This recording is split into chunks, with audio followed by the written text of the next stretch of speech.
Welcome to this latest FSB monthly roundup podcast, brought to you by the Federation of Small Businesses and the go-to podcast for news, tips and important information for small businesses and the self-employed. This episode is our November Small Business Roundup, in which we'll take a look at some of the important issues hitting the headlines at the moment and which you need to be aware of right now as small business owners.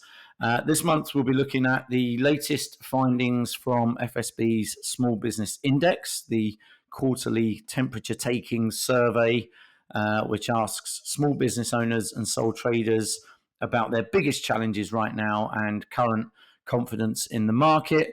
We will look ahead to the forthcoming autumn statement, exploring what might be in that for small businesses and what we would like to see from the government at this time. And then we will look at one particular issue that is proving really challenging for small businesses right now, and that is the issue of late payments. To discuss all of those things, I am joined by Alan Soady, Head of Media and Communication at FSB, and Emelia Quist, the organisation's Head of Policy and Research. Hi guys, thank you for joining. Hi John. Hi. Good to have you here. Let's start with the latest indicators from the Small Business Index. Emelia, for listeners not quite familiar with the survey, just explain to us what it is and how it works. Yeah, of course. So FSB Small Business Index survey is our major quarterly survey, which we use to investigate small business confidence. So we run the survey each quarter. It's from our Big Voice panel. So they respond to the survey. And for those who don't know, FSB's Big Voice panel is a survey community of FSB members who receive our surveys. So if you are an FSB member and you're not on Big Voice, do sign up so you can take part. Okay, brilliant. And so, turning to this quarter's findings, the latest findings, what are they telling us about the current challenges facing small businesses? So, unsurprisingly, the SBI continued on its downward trend with overall confidence falling this quarter to minus 36. And this is down 11 points from the previous quarter. And this is the largest annual fall on record, with the exception of the first quarter in 2020, when we began to see the onset of the pandemic. And so 85% of small businesses reported an increase in their operating costs in Q3. And when we asked about the main cause of the changing kind of business cost, the most commonly cited reason was utilities. So 60% of small firms cited that utilities had increased. In September, the government announced the Energy Bill Relief Scheme, which provides a discount on the wholesale cost of electricity and gas for businesses between October 2022 and March 2023. Now, this is something which FSB has lobbied hard for during the summer, and we continue to do so. Now, businesses should start to see those savings, although the discount come through this month. Because those savings were applied from October. So those are kind of a range of bit of a snapshot in terms of the key things that we found from the SBI this quarter. Yeah, and I guess no surprise to see energy and fuel costs on there, given the amount of exposure that issue has had and how it is genuinely impacting everybody at this time. Does the survey also tell us, though, how firms are responding to some of these challenges and perhaps what steps they're currently taking to try and get through this period of low confidence? It does, yeah. So the SBI shows that small businesses are responding to increases in higher utility costs and declining consumer demand by applying for credit. Now, the share of small businesses applying for credit rose to 13% in Q3, and construction businesses were most likely to apply for credit during this quarter, with around 24% doing so. And concerningly, the most common reason for businesses seeking credit in Q3 wasn't actually for investment, but to manage cash flow. So really kind of highlights the tough challenges that small businesses are going through at the moment. Yeah, so they're borrowing to get themselves through cash flow crisis rather than for investment, which is what we will have seen in the past. Was there anything else particularly notable in this quarter's findings? I guess following on from the cash flow point, late payments continue to burden small businesses while they struggle to kind of meet the demands of the cost of doing business crisis. And our latest data shows that over 1 in 2 had some form of late payment in Q3 of this year, and 27% said the situation has worsened. So, really concerning in terms of the late payment crisis. Clearly, the cost of doing business crisis is having a major impact on that. Yeah, as you say, that's something we're hearing a lot of on this podcast, and we've spoken about in the past on this podcast, and we're going to do so again shortly. But just before we do, Alan, I'd like to talk about the forthcoming autumn statement as well. We've just had this incredible political period where we've seen lots and lots of different announcements and U-turns and so on around policy. But let's start by discussing some of the things that you think we might see for small businesses in the autumn statement. What are you expecting? Well, the overall mood music for this one, John, is that all the talk is around the need for tax rises and spending cuts. This is not necessarily going to be a crowd pleasing fiscal statement from the government. They're paving the way to manage people's expectations along those lines because they say that this is what's needed to stabilize the economy after recent turmoil. That is their thinking behind it. If we look at what that might mean in practice, well, because we've had all of this political turmoil, we've had budget style announcements quite regularly recently. And so there's a lot that we already do know. So, for example, we know that the planned cancellation of the rising corporation tax, that's been got rid of. So therefore, corporation tax will go up as it had been originally planned to do. The government changed its mind when it ripped up the mini budget on changes to IR35 rules. So what was going to happen now isn't going to happen again. We already know that. On the plus side, what this upcoming autumn statement shouldn't affect is the help on energy bills and the price cap for small firms, at least the initial 6 months of that, because recently that has gone through Parliament, it's passed into law, and therefore the money should, and we certainly are telling the government that it should be getting actually into the pockets of small businesses very, very, very shortly. Also, something that passed into law recently was the reversal of the hike in national insurance. And so that's now in law. That should be getting passed on. Although the disappointing thing with that, even though that was one of the few things from the mini budget that was kept, but the disappointing part with that is that while it was kept for employers, for self-employed and for employees, but actually company directors who are paid mainly through dividends, their part of it was detached and taken out. In other words, they're not going to get this tax cut. And let's bear in mind, they were the very group that were overlooked for direct financial support during COVID from the government as well. And so, yet again, that particular group is being taken away from others, and they're going to have this increase carry on, whereas it will be reversed for everyone else. Yeah, it's like a double whammy for them. Are there other big ticket items that perhaps you're not expecting to see but wish we were? Are there things that you would like the government to include but you fear they're probably not going to at this stage? Well, in the last couple of weeks, it seems to have been all about steadying the ship economically after there was the panic on the markets and all that kind of stuff recently. And yes, that you can see the argument to steady the ship, but the ship then needs to set sail again. And so what we would like to see is, alongside that, reassuring the markets and so on, and having some stability, but we would also like that to be matched on the flip side by some policies that actually get growth going into the economy, because otherwise you just then potentially stagnate. You've got high inflation at the moment, you potentially get into a stage of stagflation. The economy needs to grow. And so certainly, even if it's not in this statement, but in the more medium term, there certainly need to be pro-growth policies. That includes bringing down the overall level of taxation on small businesses, which is at its highest for 70 years.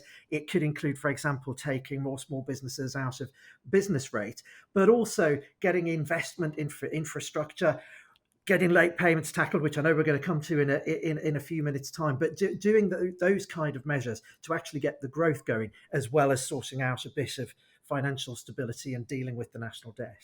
Yeah, and I guess a question that a lot of our audience will have with a new Prime Minister is whether that's going to see a shift in the government's overall approach to small business and the small business environment over the longer term. Do we think that Rishi Sunak coming in will shift the government's overall longer term approach to small business activity, or do you think they'll stay on pretty much the same course? Well, the approach to the economy overall, it has shifted since Rishi Sunak became Prime Minister, because his focus, and Jeremy Hunt, from what they've said so far, is to prioritise getting the national debt under control. And that's why they're talking about the need for tax rises, for spending cuts, that there's no money for rabbits out of hats and all that kind of terminology you usually get around a budget. So that is a change of approach. But then in terms of small businesses, there is also political reality here that as time goes on, we will get closer and closer and closer to the next general election, which has to happen in the next couple of years. And there will be political competition for the small business vote. It seems like eons ago now, but back at the Labour Party conference that was only a few weeks ago, they were talking there, for example, about our ask around lifting more small businesses out of business rates. And so there will be political competition between the various different parties around the UK for that small business vote. And from the Rishi Sunak and Jeremy Hunt side of things, they will have to recognise that. But they'll also come under pressure economically as well as politically to start getting that growth back into the economy and to implement the policies that actually will get us there. Yeah, brilliant. That's great. And look, you've both mentioned this sort of growing culture of late payments. And as I said before, we've talked about that on this podcast a few times. But just how serious an issue is this? And it's a growing problem, is it? It is a growing problem, and Emelia was reflecting in those stats just a few moments ago. It's now affecting more than half of small businesses. And I think also, as times are tough in the economy, I suspect where we're seeing an increase in this at the moment, there is an element of bigger businesses keeping their smaller suppliers and contractors holding on longer to be paid, so that the bigger business is protecting its own cash flow at the expense of its smaller suppliers and contractors. And that is just not on. But you can see that coming through as a trend as the economy is going through this difficult period. Our fear is that will get worse. And when you look at this issue, it's you wouldn't go into a shop and say, okay, I'll come back and pay you in 90 days for the stuff that I've just put in my shopping bag. And you certainly wouldn't go back after 89 days and say, right, because I've come a day early, I'm going to give you the money, but I'm going to deduct 10% because I've paid you early after 89 days instead of 90. And that is why it is such a big problem. And it has a real impact on those small businesses who are affected by it. Yeah, and just what are some of those impacts, Alan? I mean, we've heard these figures a few times, 400,000 businesses in the UK suffering from late payments, lots and lots of businesses at risk as a result of outstanding payments. But what are the kind of day-to-day impacts on them? Well, in the end, 50,000 small businesses a year actually go out of business because the money doesn't get there in time, or doesn't get there at all when they've already had the outlay to provide the goods or the services that they've provided. So it has a very, very big impact on some. But even those who manage to get by, it significantly impacts their cash flow. And as well as the stress of that, the hassle of chasing the payments and so on. But also that means that there's not money there for them to invest.